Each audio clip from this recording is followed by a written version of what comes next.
Salam saudara-saudara yang dikasihi oleh Tuhan. Puji syukur kita panjatkan kepada Allah Bapa di dalam nama Tuhan Yesus Kristus, karena pada hari ini kita masih diberi kesempatan untuk berkumpul bersama dan merenungkan firman-Nya. Setiap hari adalah anugerah dan setiap firman yang kita dengar adalah makanan rohani yang memberi kita kekuatan baru. Hari ini kita akan bersama-sama belajar dari Amsal 17 ayat 22 yang berkata demikian. Hati yang gembira adalah obat yang manjur, tetapi semangat yang patah mengeringkan tulang.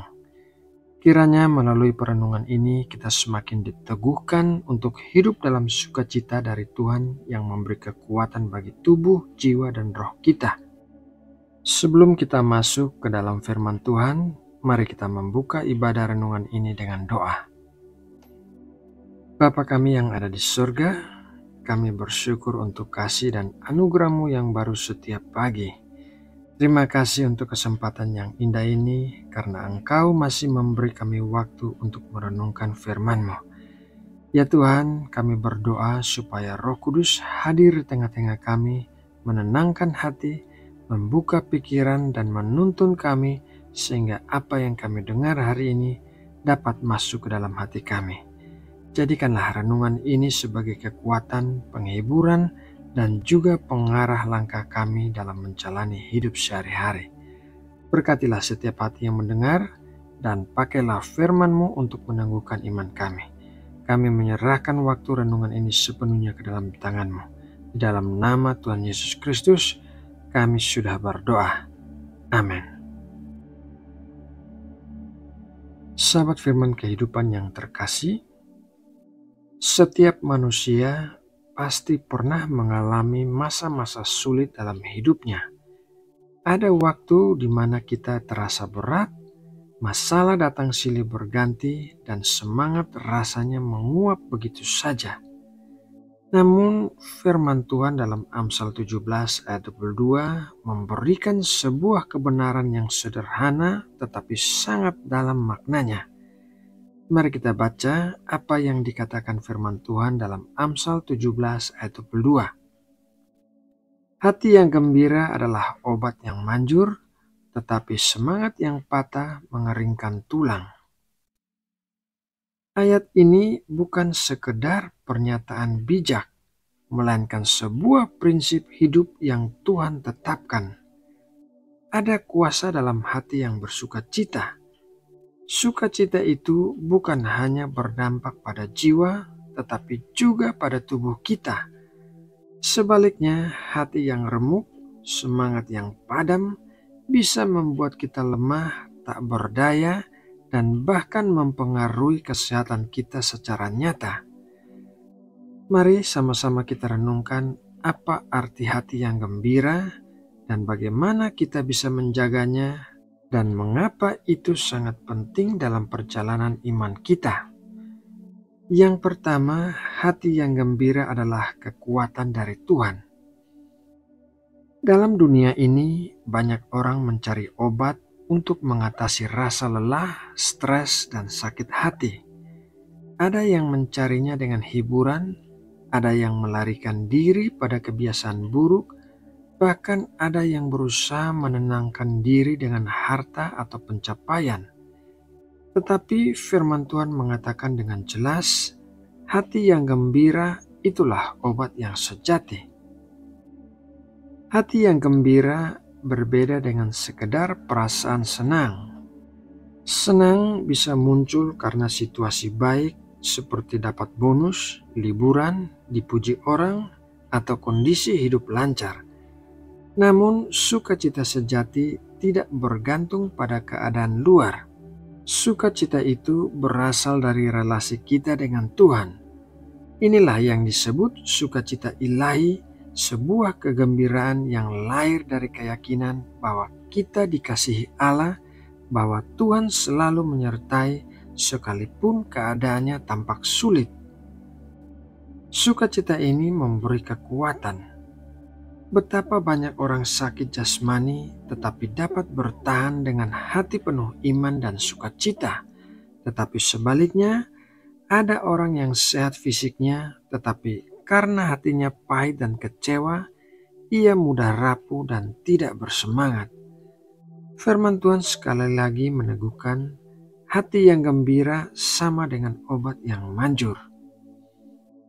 Yang kedua, mengapa semangat yang patah membahayakan? Amsal juga mengingatkan sisi sebaliknya. Semangat yang patah mengeringkan tulang. Ini adalah gambaran betapa serius akibatnya ketika kita kehilangan harapan. Semangat yang patah terjadi ketika kita membiarkan kepahitan, kekecewaan, dan ketakutan memenuhi hati kita. Coba kita perhatikan kehidupan kita sehari-hari. Saat hati penuh beban, tubuh mudah lelah. Saat pikiran dipenuhi kekhawatiran, tidur terganggu.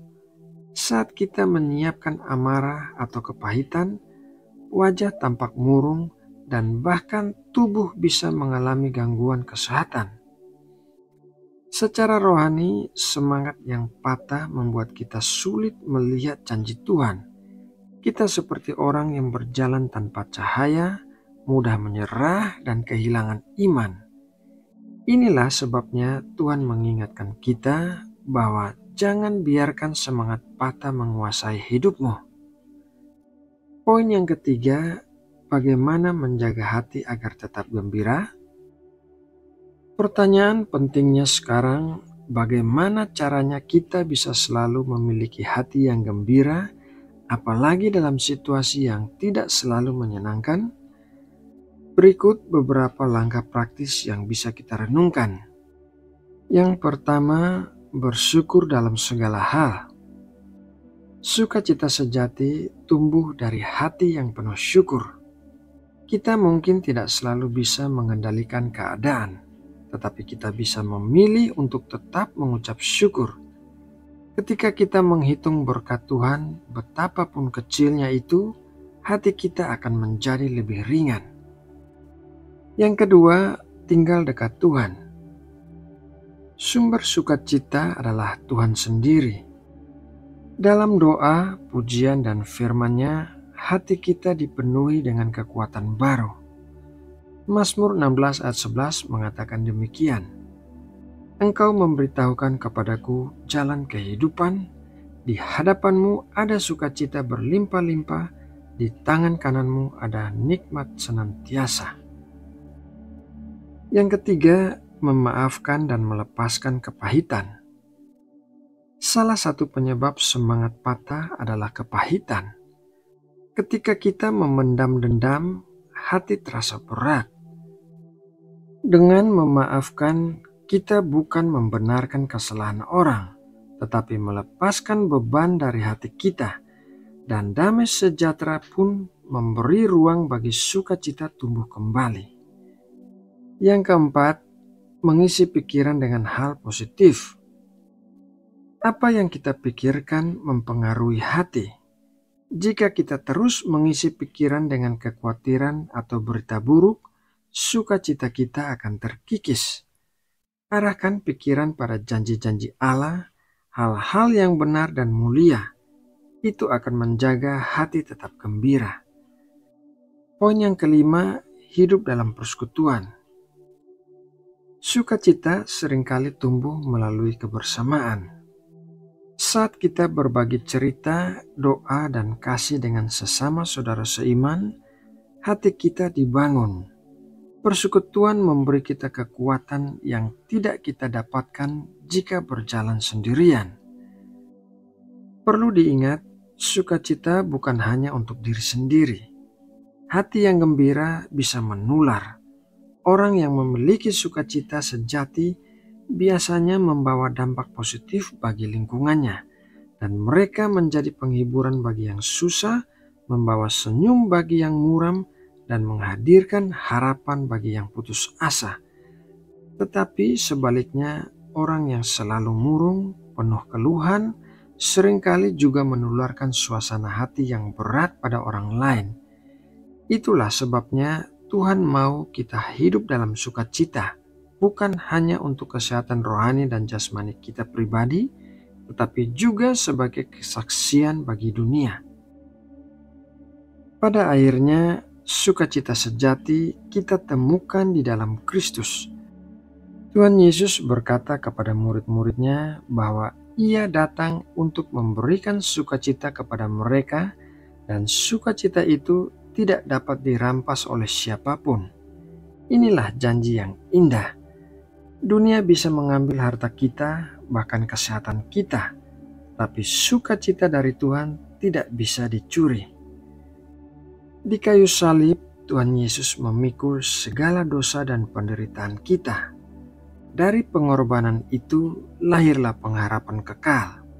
Inilah yang menjadi dasar sukacita anak-anak Allah, kasih yang tidak pernah gagal, janji yang tidak pernah ingkar. Sahabatku yang terkasih, hidup ini tidak selalu mudah. Ada banyak pergumulan, ada banyak masalah dan tantangan. Tetapi mari kita ingat firman Tuhan hari ini. Hati yang gembira adalah obat yang manjur, tetapi semangat yang patah mengeringkan tulang. Marilah kita memilih untuk menjaga hati dalam sukacita. Jangan biarkan kepahitan merampas damai, jangan biarkan kekecewaan memendam iman. Tetapi sebaliknya, pandanglah kepada Tuhan. Dialah sumber air hidup dan sukacita yang sejati. Kiranya setiap kita bisa menjadi pribadi yang penuh sukacita, sehingga hidup kita bukan hanya sehat secara rohani dan jasmani, tetapi juga dapat menjadi berkat bagi banyak orang. Nah, sahabatku, demikianlah renungan firman Tuhan hari ini. Mari kita berdoa. Bapa Surgawi, kami mengucap syukur untuk firman-Mu hari ini. Terima kasih karena Engkau kembali mengingatkan kami bahwa hati yang gembira adalah obat yang manjur, dan semangat yang patah hanya menjadikan lemah. Ya Tuhan, kami ingin hidup dalam sukacita yang berasal dari-Mu, sukacita yang tidak tergantung pada keadaan, tetapi pada kasih-Mu yang kekal. Tolonglah kami agar tidak membiarkan kepahitan, kekecewaan, atau ketakutan menguasai hati kami. Ajarkanlah kami untuk selalu bersyukur, tinggal melekat kepadamu, dan membagikan sukacita kepada orang-orang di sekitar kami. Ya Bapa, kuatkan iman kami supaya hidup di tengah setiap tantangan hidup, kami tetap percaya bahwa Engkau selalu menolong. Jadikanlah hidup kami sebagai saluran berkat dan kesaksian tentang kasih-Mu, sehingga nama-Mu semakin dimuliakan. Kami menyerahkan seluruh hidup kami ke dalam tangan-Mu. Di dalam nama Tuhan Yesus Kristus, sumber sukacita sejati, kami sudah berdoa dan mengucap syukur. Amin.